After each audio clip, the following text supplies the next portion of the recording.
Bon dia. M'acompanya en Jaume Saura, adjunt general del síndic, i el senyor Jaume Bosch, expert en matèries de seguretat i que ha col·laborat amb l'equip del síndic en l'elaboració d'aquest informe sobre el cos de bombers de la Generalitat i el sistema d'emergències de Catalunya. Vull recordar que al novembre vàrem rebre queixes per part d'alguns sindicats sobre l'incompliment per part dels governs de la Generalitat del pla estratègic que s'havia fet de la Direcció General de Prevenció i Extinció d'Incendis i Salvaments. Vàrem mantenir reunions amb aquests queixosos, vam visitar diversos parcs de bombers de Catalunya, vàrem començar a elaborar aquest informe, vam demanar informació al desembre al Departament d'Interior, i vam obtenir respostes al gener, i el 4 de febrer vull recordar aquí que vam publicar ja una nota informativa en què es plantejava la necessitat d'un pacte de país sobre la situació dels bombers en particular i dels serveis d'emergència en general. A l'informe que tenen penjat al web del síndic com de costum i que ara se'ls facilita una nota extracta del mateix, hi ha una consideració del marc jurídic que regula totes aquestes qüestions. Després hi faré alguna referència al respecte. Val la pena dir que és un marc jurídic ja d'una certa antiguitat, és anterior a l'Estatut del 2006, d'una gran dispersió legislativa i, per tant, d'una constatable obsolescència. Caldria anar cap a una única llei de Catalunya que regulés tot el sistema d'emergències. En un segon apartat de l'informe s'analitza la situació actual del cos de bombers de la Generalitat. Per ser curt i ras, dir-los que constatem, a més del que se'ns presenta com a queixa i de tot el que hem anat veient al llarg de les visites de les casernes i del que hem anat acumulant per l'informe, que el propi director general de Prevenció i Extinció d'incendis, al desembre del 2018, va plantejar l'elaboració de l'anomenat projecte Bombers 2025. O sigui, ja no el pla estratègic sobre els quals els bombers es queixen que no es complís, sinó un nou horitzó de projecte de 2025. Es reconeix per part de tothom una sèrie de defectes, començant per la claríssima insuficiència pressupostària, manca d'inversions, fallides de contractes de manteniment, fracàs en la continuïtat de subministraments, envelliment de la flota de vehicles,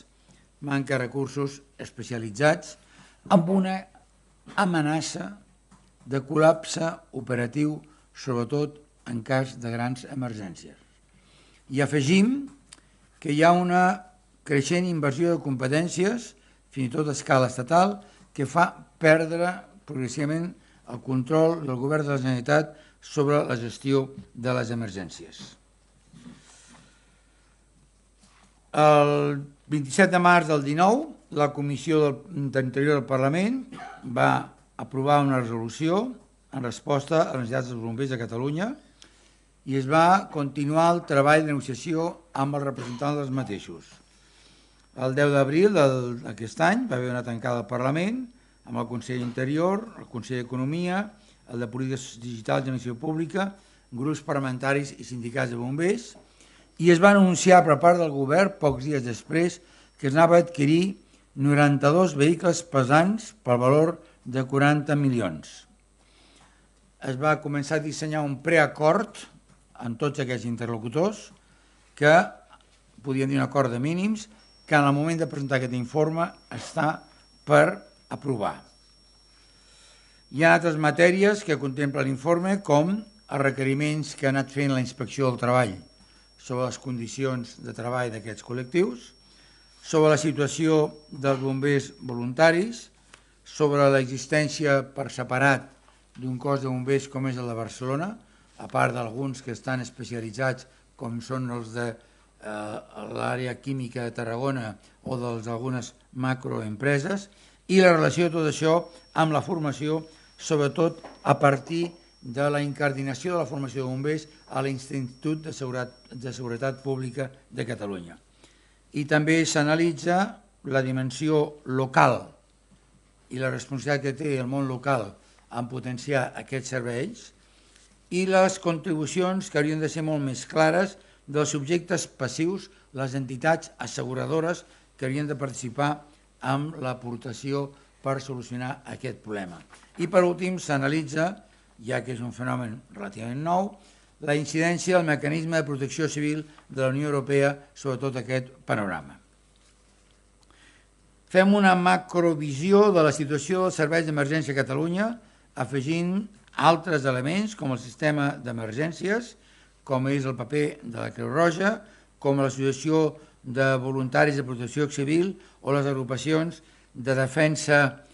forestal, o el que darrerament ens ha arribat al síndic, la vigilància de platges en època estival. Nosaltres hem rebut diversos escrits al respecte, com la plataforma SOS Socorristes, i ho hem anat afegint en aquesta valoració que avui presentem, dins de la qual, òbviament, tenim molt en compte el que vàrem plantejar al voltant de la mort de 2 agents rurals a Aspa, que també afecta a tot el tema d'emergència. Quin és el frontispici gros que posem en primer pla? El síndic reclama un pacte de país sobre el cos de bombers i sobre el servei d'emergències.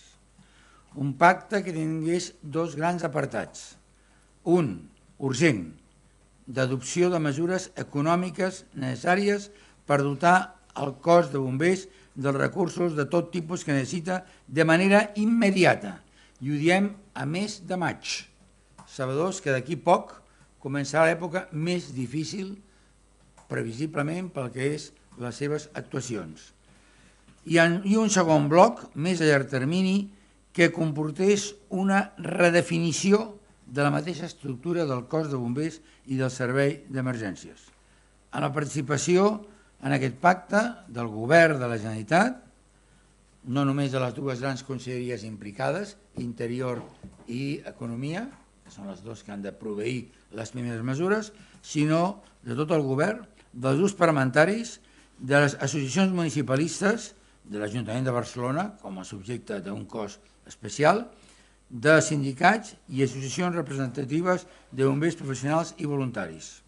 Aquest és el primer objectiu que perseguim amb aquest informe i la primera recomanació que trobaran a l'informe. També parlem de l'aplicació d'un pla de xoc, de la implementació del projecte Bombers 2025, de l'anàlisi del compliment de les conclusions de la comissió d'investigació que es va crear amb l'incendi d'Horta de Sant Joan, a partir del mateix, de com cal redefinir el marc legal, com cal complir amb els requeriments de la Inspecció de Treball, com cal establir mesures per a la incorporació de dones als cossos de bombers, com cal destinar de forma finalista les aportacions de subjectes passius com són els ingressos d'UNESPA,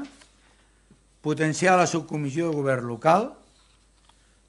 revisar el paper dels bombers voluntaris, definir un nou mapa de parcs, normativitzar de forma clara la formació de bombers en el cas de Barcelona i potenciar també el paper de l'Escola de Bombers i de Protecció Civil, enfortir la relació bombers-societat amb un diàleg molt més proactiu, descartar qualsevol model com el que hi ha a Galícia de privatització del servei de bombers, revisar i reformular el sistema català d'emergència, el sistema voluntariat, el paper del SEM, racionalitzar la vigilància de platges i demanar 2 traspassos a l'Estat que cauen pel seu propi pes. No té sentit que avui la Guàrdia Civil a Catalunya actuï com a Seprona quan són serveis que estan competencialment també adjudicats a la Generalitat de Catalunya, per tant, són absolutament factibles aquests traspassos, i també el traspàs dels serveis de salvament marítim. Abans darrera recomanació, demanem que es potenciï la presència de la Generalitat al mecanisme de protecció civil de la Unió Europea. Tornem a estar una mica com el que succeeix amb els Mossos. És inexplicable que un organisme europeu no tingui participació dels que tenen la competència exclusiva per exercir aquestes competències a Catalunya, i li plantegem al Parlament que creï una comissió d'estudi pel seguiment d'aquestes qüestions i de l'assoliment d'aquest pacte de país. A partir